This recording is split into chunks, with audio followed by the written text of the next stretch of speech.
2015, on a school day around 7 or 8 in the morning, Grayson and his two friends were dropped off at school.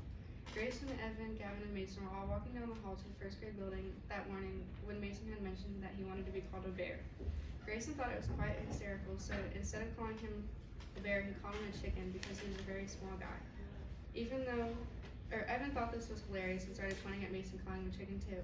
Gavin really didn't think much of it, sat down against the wall and watched the three bicker. Mason couldn't take much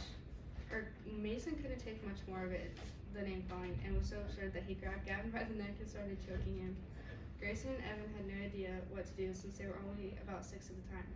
After what seemed like 5 minutes of choking Gavin, it was only 5 seconds before teacher Miss Sharp came out and stopped Mason. Grayson was so astonished that he stood up there until he had to go to the principal's office. Grayson, Evan, and Gavin all got detention, although Gavin didn't have to because he really didn't have anything to do with the situation. Mason did get suspended for choking a kid at school, which makes sense because he was only in 1st grade. Grayson sure did learn a lesson that day. Never bully someone unless you want to get choked and get a detention. He knows now that calling a kid a chicken doesn't really do anything but get yourself in trouble. Although that was 7 years ago, Grayson still remembers that he got his first attention. Who knows, maybe he might call someone else a chicken and get Gavin choked again. Hopefully Grayson and Evan learn their lesson for good.